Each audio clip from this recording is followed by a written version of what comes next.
Hello everyone, welcome back to my channel and welcome our new mini vlog.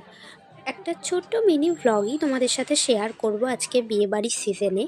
তো দেখতেই পাচ্ছ আমি বিয়েবাড়িতে গিয়েছি রিসেপশন পার্টিতে। এটা আমার একটা দাদার রিসেপশন ছিল, প্রচুর লোক হয়েছিল, তাই জন্য সব ভিডিও ক্যাপচার করা হয়নি। আমরা ফুল ফ্যামিলি গিয়েছিলাম, বাট বাপি ওদিকে অনেক কাজে ব্যস্ত ছিল, একটাও বাপির সাথে ফটো হয়নি।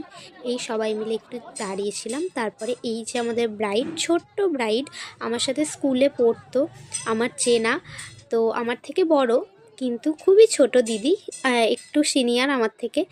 তারপর এই যে দাদা ছবি তুলতে এত কাজ করছে, ছবি তোলার সময় পাইনি। আর এই যে মোমো স্টল দিয়েছে, ওটা তো আগে চোখ পড়েছে, প্রচুর ভিড় ছিল, আমি স্টলের একটাও কিছু ক্যাপচার করতে পারিনি। তো আমাকে বলো কেমন লাগছে, এত সাজুগুজু করেছে, একটা কমেন্ট তো আসবেই তাই না। তো লাস্টে এক ডিনার সেরে